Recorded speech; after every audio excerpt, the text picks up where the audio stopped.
A lot of you guys have been asking to know what happened following Hector's arrival. And unfortunately, a lot of things have happened to me. I've found some time to record my weird experiences. Let me just start off by saying, I still don't believe that Hector is what he says he is. A lot of you guys have accepted that he's a demon, but I don't buy it. I've always been skeptic towards the paranormal because I know that science can prove everything. So that's how I've been rationalizing everything in my head: string theory, multiple universe theory, etc. The weird hand on my shoulder could have been a fabricated byproduct of the drugs. Him killing her and disposing her body could have been fabricated in my mind. At least that's what I want to believe. I don't want to believe I'm an accomplice of murder. But if he really did kill her, then the drugs could have knocked me out of my consciousness for a while after Hector got rid of her body. Amy's own psychotic breakdown could have been a result of her unstable mind, and there's always the possibility that Hector could have used the fire escapes outside of my building to climb up. His good timing must have been a stroke of good luck. He also could have easily turned the tables and blamed me for Amy's murder. That being said, Hector was a horrible roommate. He severely lacked an awareness as to what was socially acceptable and what would have got him kicked out of the establishments. I rationalize his weirdness as him trying to adapt to the real world as a sheltered individual. He was probably from a super rich household that kept him away from others, and he was finally set free into the world. And this whole demon get-up was his way of coping with his sudden exposure to the outside world. Anyway, there was a long list of things Hector had to do that drove me insane. One, he had no sense of what boundaries were. He'd frequently walk into my bathroom while I showered, claiming he wanted the floors were shaved. He could have barged into my room while I was doing my morning yoga. He laughed at me for that, but it kept me flexible, so jokes on him. He was really messy and frequently left boxes of fried chicken out until flies started to find their way in, and I had to clean up after him. I had never been able to deal with a roommate who belted Mariah Carey's classics at 4 in the morning in the shower before Hector showed up. He also never seemed to sleep, which meant he would abuse my Netflix subscription and watch the shit out of whatever binge-worthy shows there were while I tried to get some sleep for the next day. 2. He ate my pet goldfish. Yes, my goldfish. Hector may have kept his word and stayed away from eating humans, at least that I knew of, but that was not limited to animals and other kinds.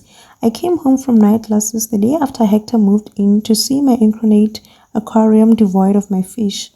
"Oh man, did you see my goldfish finally croak?"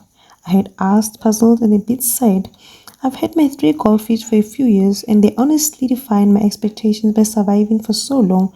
I grew fond of them and got them a really nice aquarium after moving into this apartment, and they were doing very much well until Hector arrived. Oh no, but they were actually due to die in a few days, so I put them out of their misery for them. "Did you know all that had cancer?" Hector said. He left me standing at the doorway, completely in disbelief at the casual remarks of eating my goldfish and not giving me a chance to say anything about it to him. I wasn't aware that they were suffering from cancer, but I was so understandably disturbed at Hector's willingness to just casually consume my pet goldfish. 3. He couldn't hold a job down for more than 24 hours. He was employed at a Target for less than 6 hours during Black Friday before he knocked over an incarnate display of perfume, destroyed more merchandise, and threatened to send a customer to hell. The woman in question yelled at him for not asking her expired coupon, even though they expired a year ago. It took a while for me to explain to him that he couldn't yell at a customer as an employee, no matter how horrible they were, and the employees generally had a grit their teeth and hoped the customer didn't ask for their managers. To hell with capitalism, Hector had grumbled. If you're not rich, then you have to slave away at a 9-to-5 job with people that don't even like to afford the bare minimum, and then you eventually wither away and die. No wonder my friends have been saying humans have been so flavorless lately. You guys have some shit system going on here. I couldn't exactly disagree with this statement, but it didn't change the fact that he was still unemployed and had no way of paying rent for the month. Even though I did agree that I'd be lenient with the end of the rent, I didn't know I could be covering for him without struggling financially myself. But the worst part had to be the portal to hell in the middle of my apartment. So, what are you gonna do about this? I guess just about the summoning cycle. I thought Amy had drawn it with chalk or something, but she had actually craved it in my floor, leaving me very little options to get rid of it beside replacing my floor entirely. I couldn't afford that. There's nothing you can do, Hector remarked, nibbling on a chicken wing. I stared at him in disbelief. He shrugged. There's a portal already been opened, but don't worry, no one can come through this one. There's a lot of access points for demons to use, and like I said, most of them are super enlightened and dude, I don't care about the other demons or whatever. My lord is going to kill me. I sighed, interrupting another one of Hector's weird tirades and monsters and demons. He's definitely going to take away my security deposit. Oh, that's what you're worried about. Just cover it up with a rug or something, Hector suggested. That's not how it works. Just because you can't see it doesn't mean it's not there. I rolled my eyes. Sure it is. Hector grabbed a blanket from the couch and threw it haphazardly over the cycle, settling it in his feet. There, problem solved. I grabbed that blanket. My grandmother made it for me before she passed away. Seeing Hector throw it casually without even caring for the sentimental value of the blanket sent me to the edge on the top of already stressful week I've been having. Dude, why would you do that? I demanded. Do what? Hector looked puzzled. You just threw my blanket on the ground without even asking. Oh, I don't know, it looked like a rag or I just assumed it was fine. Hector picked up the blanket from the floor. While it snowed, I yanked it away from Hector and set it back at the couch with anger. Whoa, man, what's your problem? I felt tempted to rise and I couldn't stop the words coming from my mouth. It's you're the problem. Ever since you moved in here, you've been disruptive and overstepping my boundaries. Talking about demons, this and so that. You're working on me. I want my privacy. You leave your fried chicken lying around all over the place, and I'm sick of you talking about people being tortured in super graphical detail. Hector looked confused. Is this about me having used to eat humans? I thought we're cool on that. I don't do that anymore. I only had to eat Amy for you, Hector said. I'm not talking about your diet, man. Although you eating my goldfish was super fucked up, I fired back.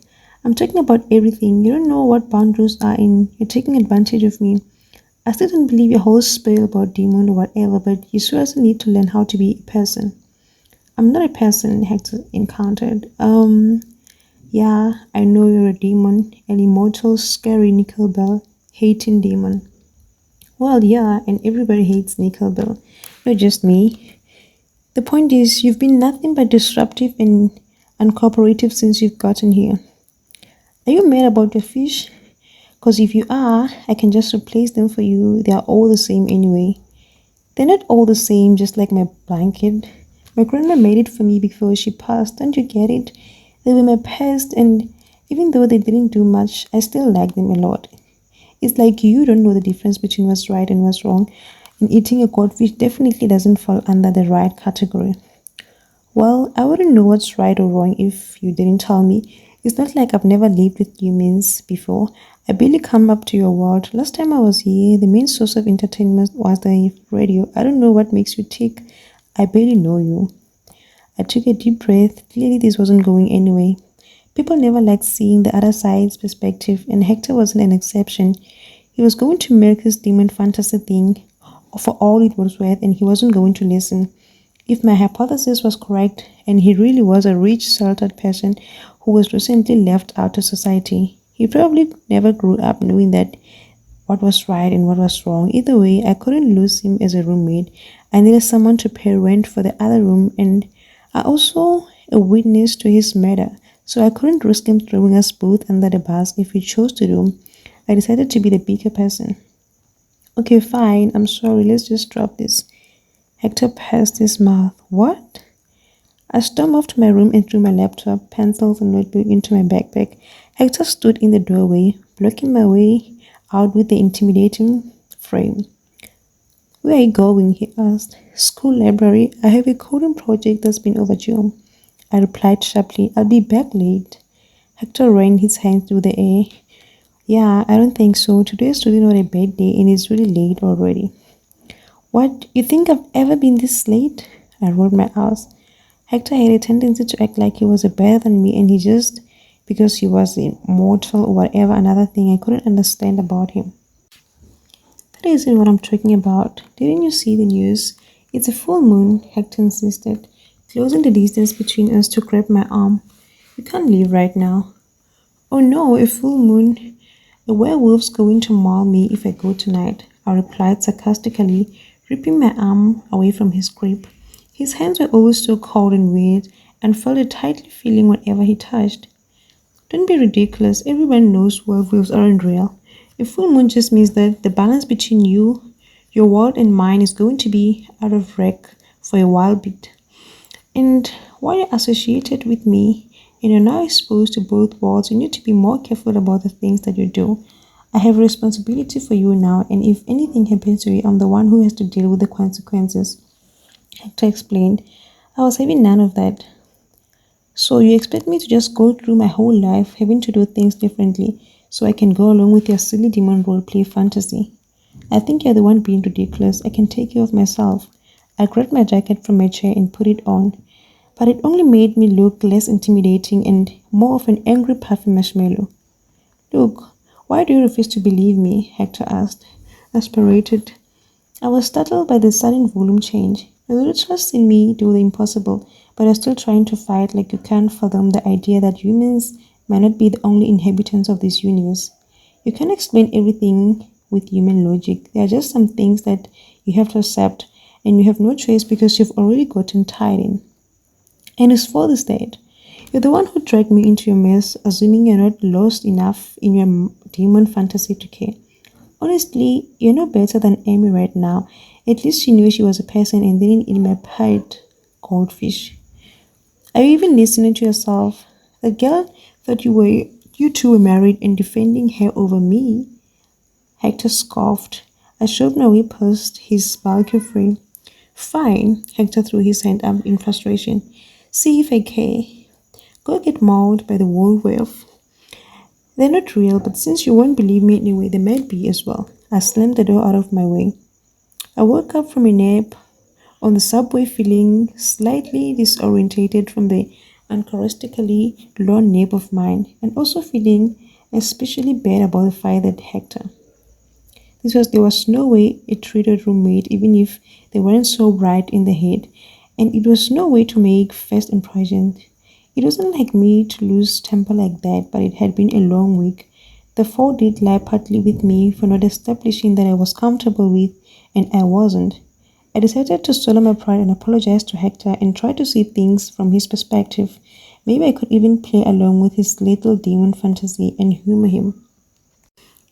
But then I quickly realized I had another dilemma. I glanced down at my phone and it read 3:30 a.m. I jolted awake. I knew I had missed my stop. I slept for way too long. How I managed to ride the subway for 6 whole hours. I got on around 10 p.m. to get to my school's library. Was I really that sleep deprived that I slept on the subway for that long? This felt like the twilight zone. Strangely enough, it was as if the subway train had already gone way beyond its last stop. The LED lights on the map indicating our location were all off, which meant that we have passed all the stations that the train operated for, and the subway lights were a lot dimmer than usual. I must have dozed off for way too long, and the conductors were probably taking the train back to wherever trains went, and once they finished the routes for the day, I straightened up, changed my music, and stayed put for the ride, hoping the train would stop soon so I could find my way back home at a reasonable time. An unsettling feeling came, but I resent either stem from being alone in the subway car with dim lighting. Anyone would feel unsettled by that. That's how a lot of zombie movies start, with people stuck on trains with nowhere to go. After long, the train finally came to a screeching halt and all the lights in the car simultaneously went out. I jolted an immediate hand on my phone's flashlight. The doors took a while to open, so I banged on the doors with my face. They opened just barely enough for me to squeeze past. This station looked like another station with benches lining in the middle and the train tracks on either side of the platform, except there were barely any lighting, and the only source of illumination was my phone, and the few blue construction lights hung up haphazardly across the station. It was otherwise unrecognizable and it had no legible signs indicating what station it was.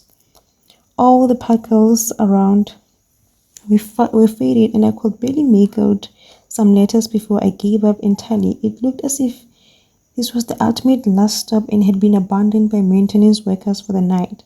In fact, the station looked as if it was abandoned by the whole world. It looked like a dark, dingy cave with unfinished construction than a proper subway station. I couldn't see any exit from the side, so I figured out. I asked the conductor. I made my way to the front of the car to look for the conductor, but all I could find was empty seat. Strange, maybe he was on the other side of the train operating backwards. I began to make my way to the other side of the train, searching for any exit as I walked. The station was clearly underground, but there were no stairs leading above the ground. I started to feel nervous. Was I trapped down here? I peered down at my phone, and to my disappointment, there was no cell signal. There weren't any hope for contacting outside world, but I pressed on. If I couldn't see a way out immediately, then I'd just have to make one. I figured my last resort would have been walking by the tracks and retracing my steps back to another station. But that carried the risk of getting hit by a train, absolute worst case scenarios. I'd have to camp out for the night, wait until the morning for subway workers to come down and find me. But then I'd have to sleep with the rats. As I approached in the middle of the platform, I heard a strange sound coming from the other side of the train tracks. I went my head to find a figure standing in the distance in the tracks, so another person was here. I felt relief wash over my body. I called out, waved my hands, working towards the figure.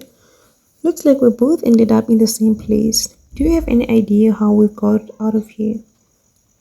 The more I walked towards the figure, however, the more I realized something was off because the shadow and the distance I couldn't exactly see clearly before, but the figure was moving extremely slow and erratically. The closer my flashlight shone, the more I saw this figure was definitely not a person, like I thought they were.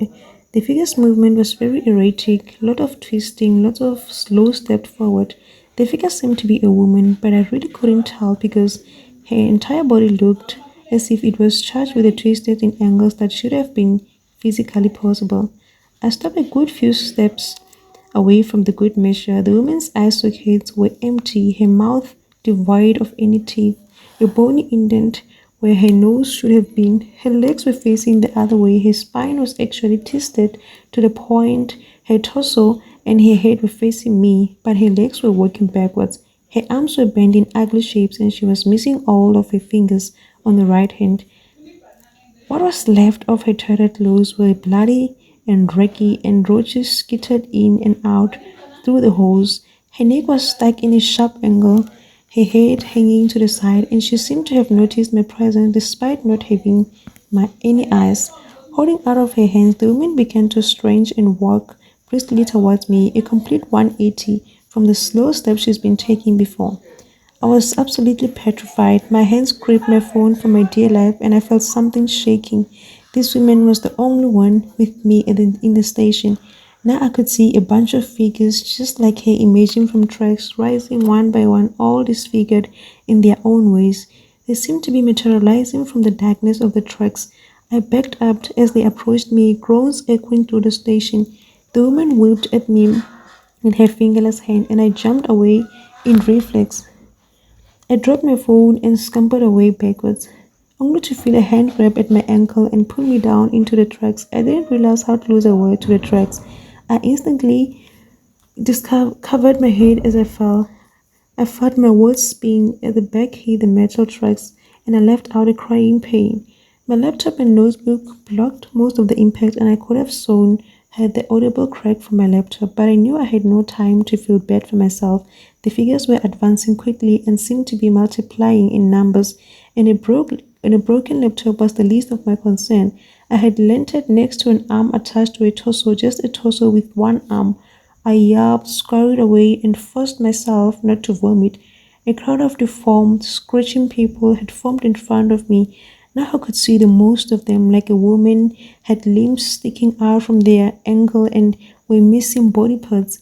I saw a few crawling their way with their hands gripping against the corridors of the subway tracks. I scattered to my feet and started running in the opposite direction. This was a nightmare. This was a situation out of a horror movie, and I never liked horror movies. What the hell is going on? I muttered myself as I ran. The buzz on the tracks made it difficult for me to run without tripping, but the figures were still advancing on me. For some reason, no matter how much I ran, the station never seemed to stop. It was as if the exit was getting further and further away from me, and because I dropped my phone, only the dim construction light lit the way. As I ran further and further, the lights got dimmer and dimmer until there was only darkness and I couldn't see where I was going anymore. Even though I ran so far, the figures seemed to get closer, judging from their groans and screams. This must be a bad dream, I said to myself as I fell to my knees, completely out of breath and out of energy. It must be. The list of the construction night faded out and I could no longer go on. I felt like I have been running for hours. For some reason, my eyes were getting heavy, and all I wanted to do was to sleep. This was a bad dream. Maybe if I fell asleep, I'd wake up in my bed and everything that has happened this week would turn out to be a dream. I closed my eyes and began to drift back to sleep on the dirty train tracks. I felt strangely at peace. It was a nice feeling, but didn't get to rest for long. Don't fall asleep here. I felt a hand grab my arm and pull me to the feet of an unhuman force. The unfamiliar cold grip with a tingly sensation. The cold grip woke me up. Although I couldn't see 2 feet in front of me, I could instantly tell who it was. Hector, is that you? What are you doing here and how did you? No time to explain right now. Get behind me. I'm gonna get us out of here. Hector yanked behind me and almost tripped again. The dim blue construction lights came back, revealing Hector's silhouette. His figure looked almost entirely too different to be him, but I knew it was Hector. He looked taller, bigger, wide-eyed and had black anther-like growth coming out of the side of his head. That was all I could see though. I couldn't see his face since he was facing the other way, but his hands looked familiar and similar to what I saw. I was riveted by Amy long, grind, pitch black hands that were not human at all. Listen to me closely, Finn. You gotta run and you can't stop once you start, even if it hurts. Hector ordered, run in the opposite direction as fast as you can until you see lights and stairs. When you get up the stairs, run up and don't look back, don't even once. I'll ward these guys off until you reach the stairs and I'll be right behind you. But what about now? He barked. I didn't need to be told twice. The dim lights only revealed that the figures were about 5 feet away from reaching us, and I trusted Hector to keep his word and catch up. I had pain, scratches and holes, ribs, lunges and screams of horror as I ran further and further away. I smelled the familiar coppery tinge of blood all around me, and I was tempted to look back, but better knew that that was not a good thing to do. Hector clearly knew what he was doing, and I wasn't going to do something stupid like that. I felt adrenaline like never before and dashed like a madman until I saw the lights in the distance that Hector was talking about. The tunnel no longer looked as if it was never ending. As I approached the light, I saw a flight stairs, and though my legs were already burning from the sudden amount of exercise from a long period of not working out, I made my way up the stairs. I felt my heart stop when I heard loud footsteps behind me and wondered if the figures managed to catch up somehow, and I slowed down in fear. Keep going, it's just me, don't look back. Let's get out of here. I exhaled in relief when I heard Hector's familiar voice and kept going until I reached the top. I ended up stumbling into a bunch of bushes and realizing that I was in the local park near my school. I fell to my hands and knees, gasped in air and coughed, and felt Hector's hand slap my back in their friendly manner. The park was eerily quiet and the sky was well illuminated by the moon. Good job, buddy. That was rough. I looked up, still struggling for air, to find a normal-looking Hector in his hoodie and jeans, devoid of any altars and glad hands that I saw before. Were my eyes playing tricks on me? No, I knew what I saw, and what I saw wasn't normal. I looked behind me, and to my surprise, the stairs were nowhere to be found. What was that? What just happened? Where are the stairs I just ran up to? Am I on drugs again? I asked in between heavy breath. There were more pressing matters at hand than Hector's weird appearance. The stairs are gone. They were never really there, but I should have been clearer about the cycle on your floor. When Amy drew that cycle, she didn't just summon me. The portal literally connects our world together because you drank the same blood that was used to activate the cycle and summon me.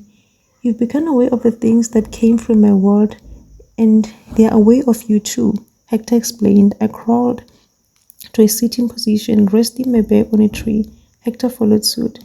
The full moon only makes the connection stronger, and a lot of things that keep the balance between your world and mine become weaker.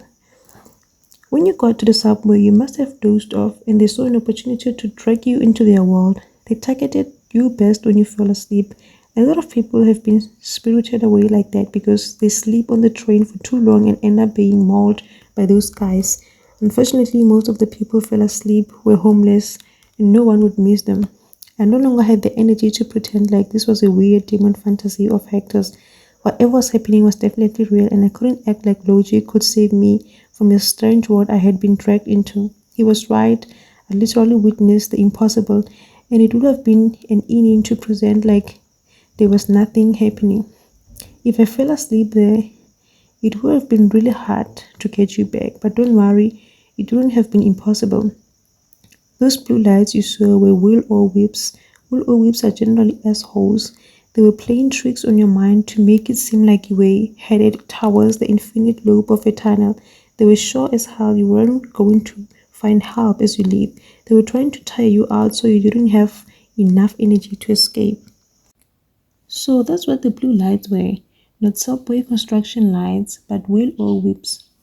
And who were they? What are those things that chased me? They're the souls of people who committed suicide on the trains, Hector explained with his soft voice. Humans who commit suicide often have to wander around for a while before making it to heaven or hell because they're kind of off limits to both demons and angels. Because they ended their life before their life should have ended. Their souls get lost in purgatory areas. No one can do anything about them. The stupid agreement we made with the angels a few centuries ago forbids us to even touch souls stuck off purgatory until they can find their own way out. But it did something to them, didn't you? I asked, worried Hector broke a rule trying to help me out. It seems like the rules he had to follow back were his and weren't from exactly on the same level as to what would get people arrested here. His rules were on a much grander, universal scale. Well, yeah, I guess I did. I mean, I didn't eat them if that's what you're wondering. That would have been really bad. Goes against everything the purgatory agreements stand for. But I did smack them around a bit so they'd stay away.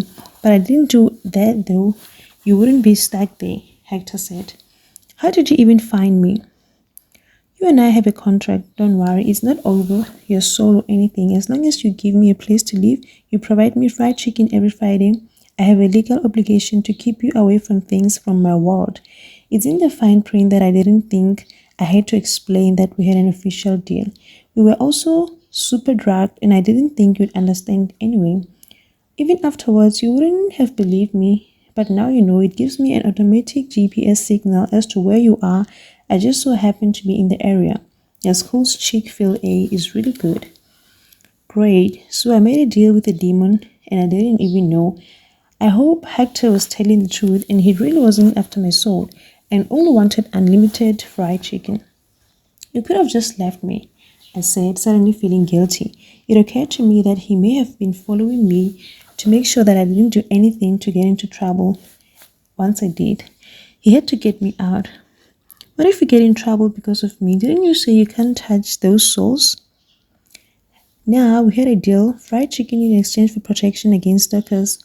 At this point, you're being stalked by anything from my world that's interested. As long as you're my fried chicken providing roommate, I'm basically bound to protect you from anything else. I'm just hoping our contract can get me out of breaking the other contract. Hector sensed that I was still worried, so he reassured me. Look, it's not like I've never gotten in trouble before. I'll be fine. Besides, I can't just ditch my roommate. That's what it's called. Joey from Friends wouldn't leave Chandler, even though he was a huge dickbag. Joey does leave Chandler at some point. He got a better job and found his own place for a while. Hector groaned. Great, thanks for the spoilers. I'm only a season away. Anyway, you shouldn't see those guys anymore. And if you do, it doesn't matter. They know not to mess with you now. As long as you don't go out on a full moon, you won't experience weird shit like that. That's what I was trying to warn you against, but you kind of stormed out because I couldn't say anything. Why were you after me in the first place? I asked, still shocked to the core about those creepy looking souls, even though I felt bad for them for learning about their origins. Only if I knew I had gone to a therapy session or five to truly get over what I saw. Those souls in particular wanted you because you're so alive. Most souls regret their decisions after they kill themselves. And if a perfectly alive soul is in front of them, well, that's like the equivalent of holding a T-bone in front of a leash dog. They want you even though you can't inhabit a body anymore. They just miss the freshness of life. They hadn't seen it in a while. They're not bad guys. They just look really messed up because they weren't all hit by the trains. But if they had gotten to me, I started thinking about the potential consequences. Hector ruffled my hair. Don't think about it. You're fine now. I've got your back. Isn't that what matters? I considered his words. I was alive and I wasn't like those poor lost souls in their purgatory subway station. Compared to these people, my problems didn't seem all that bad. My bad week suddenly didn't seem as bad as in the face of yet another near-death situation. It's amazing what a near-death situation can do to put your issues into perspective. Hector stopped the ruffling, then ratted my hand, thinking I was silent because I didn't like the fact that he was touching me. Right, personal space, I forgot. I shook my head. It's fine, I don't mind. Not right now, at least. I paused for a moment. But I'm open to talking about boundaries and establishing rules if you are. Sorry I hadn't been so clear about that before. I should have been more on top of the things, and I should have believed you from the start, I said. Hector shrugged. It's cool. Sorry for eating your goldfish. I won't do it again. They didn't taste that great anyway. Hector and I walked back home. I wasn't taking the subway ever again. This duplicate showed me the subways were dangerous, and I also needed to work out more. Working to and from school wouldn't be nice that during our walk back home we discussed the rules and boundaries and what is socially acceptable and was not. I think it would still take a while for Hector to understand considering he really wasn't from the world, but he seemed like a quick learner and he was very open to change. He was very interested in human customs and asked if I could compile a list of things that he could and couldn't do in public. He also asked if I could find him a job, and I told him I would as soon as I get myself a new phone. My phone was stuck in that weird purgatory area, and though it has been a stressful week overall, I was just glad I had someone who was willing to keep me safe from other worldly creatures. As long as he got fried chicken in exchange, that seemed like a small price to pay to avoid being eaten by other demons. And in any case, I think I'll introduce him to KFC soon. He'll probably go nuts for Colonel Sanders.